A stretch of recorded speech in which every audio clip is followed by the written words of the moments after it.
Ang mga aralin sa video na ito ay una, talasalitaan. Alamin natin ang kahulugan ng mga piling salita na ginamit sa teksto. Ikalawa, kilalanin natin ang sinasabing ama ng wikang pambansa na si Manuel Luis Quezon. Bakit nga ba siya tinawag na ama ng wikang pambansa? Ikatlo, mga mahahalagang tanong ukol sa teksto at gabay na sagot.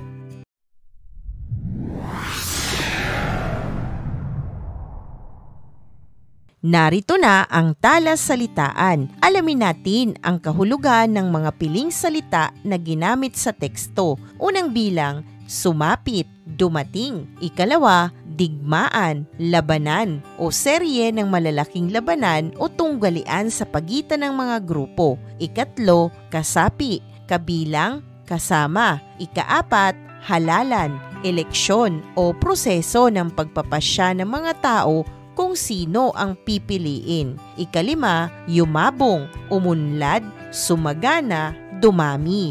Ikaanim, pumanaw, namayapa, namatay. Sa ating pagpapatuloy ng aralin sa video na ito, kilalanin na natin sino nga ba si Manuel Luis Quezon. Ipinanganak si Manuel L. Quezon noong 19 ng Agosto taong 1878 sa Baler, Tayabas na ngayon ay nasa lalawigan na ng Aurora. Ang kanyang mga magulang ay parehong guro. Nag-aral siya ng abogasya sa Universidad ng Santo Tomas. Taong 1879 nang sumapit ang digmaang Pilipino at Amerikano at naging tauhan siya ni General Emilio Aguinaldo kaya pansamantala siyang nahinto sa pag-aaral. Taong 1903 nang magpatuloy siya sa kanyang pag-aaral sa UST at naging ganap na abogado. Naging gobernador siya ng Tayabas taong 1906.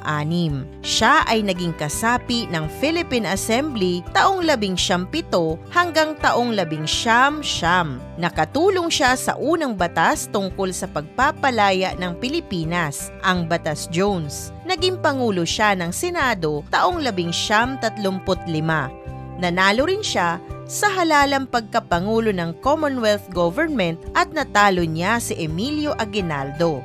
Bilang Pangulo ng Bansa taong 1935, una niyang naging programa ay ang pagbubuo ng surian ng wikang pambansa na magtatakda ng pambansang wikang gagamitin sa Pilipinas. Disyembre 30 taong 1937 nang nilagdaan niya ang Executive Order No. 134 na nagtatakda sa Tagalog bilang pambansang wika. Taong 1950, tinawag na Pilipino ang pambansang wika at naging Filipino taong 1987.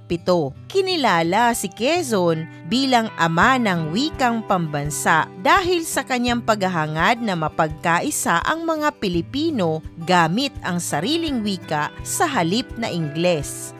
Napili ang Tagalog bilang pambansang wika noong taong 1937 sapagkat ito ang wika sa Maynila na sentro ng pamahalaan. Madali itong matutuhan at maunawaan. Isa ito sa wika sa bansa na may mayamang talasalitaan at malaganap itong ginagamit. Kung tutuusin noong panahong iyon ay posibleng mas marami ang nagsasalita ng Cebuano sa Visayas at sa Mindanao, ngunit hindi naman ito ang wika ni Quezon. Ang Tagalog, Pilipino at Filipino ay iisang wika. Politikal ang dahilan kung bakit binago ang tawag dito. Ganun pa man, may mga salita sa Tagalog na hindi nagagamit sa kanilang wikang Filipino sa kasalukuyan. Ipinapalagay na ang Tagalog ay ang wika sa mga lalawigan ng Southern Tagalog gaya ng Cavite, Laguna, Quezon, Batangas, Rizal, Mindoro at iba pang lalawigan gaya ng Bulacan at Nueva Ecija. Ang Pilipino naman ay ang wikang pambansa mula taong 1959 hanggang taong 1986 kasama ang mga impluwensya ng Espanyol. Ang Filipino naman ay ang pambansang wika mula taong 1987 hanggang sa kasalukuyan kasama ang impluwensya ng English. Ganun pa man, ang Tagalog, Pilipino at Filipino ay iisang wika pa rin na umunlad at yumabong sa paglipas ng mahabang panahon. Sa Disyembre 30, 2037 pa, gaganapin ang pagdiriwang sa ika-100 taon ng pambansang wika. Pumanaw si Quezon sa gulang na 66 sa Saranac Lake Country, New York noong August 1, 1944 habang ang Pilipinas ay sakop pa ng mga Hapon noong ikalawang digmaang pandaigdig.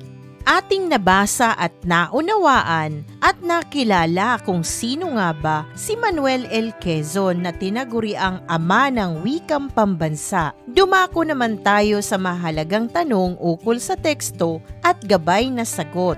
Unang tanong, bakit kinikilala si Manuel L. Quezon bilang ama ng wikang pambansa? Narito ang maaari mong maging gabay na sagot. Kinilala siyang ama ng wikang pambansa dahil sa kanyang paghahangad na mapagkaisa ang mga Pilipino gamit ang sariling wika sa halip na Ingles. Una niyang naging programa ay ang pagbubuo ng surian ng wikang pambansa na magtatakda ng pambansang wikang gagamitin sa Pilipinas. Nilagdaan niya ang Executive Order No. 134 na nagtatakda sa Tagalog bilang pambansang wika. Taong 1959, tinawag na Pilipino ang pambansang wika at naging Filipino taong 1987. Ikalawang tanong, ano ang pagkakatulad ng Tagalog, Pilipino at Filipino bilang wika? Narito ang maaari mong maging gabay na sagot. Ang Tagalog ay ang wika sa mga lalawigan ng Southern Tagalog gaya ng Cavite, Laguna, Quezon, Batangas, Rizal, Mindoro at iba pang lalawigan gaya ng Bulacan at Nueva Ecija. Ang Pilipino naman ay ang wikang pambansa mula taong 1959 hanggang 1986 kasama ang mga impluwensya ng Espanyol. Ang Filipino naman ay ang pambansang wika mula taong 1987 hanggang sa kasalukuyan kasama ang impluwensya ng English. Ganun pa man, ang Tagalog, Pilipino at Filipino ay iisang wika pa rin na umunlad at yumabong sa paglipas ng mahabang panahon. Isang mahalagang aralin muli ang iyong napanood. Maraming salamat sa panonood sa channel na Aralin sa Filipino. Huwag mag-atubiling mag-comment ng inyong tanong, suggestions o paglilinaw ukol sa aralin.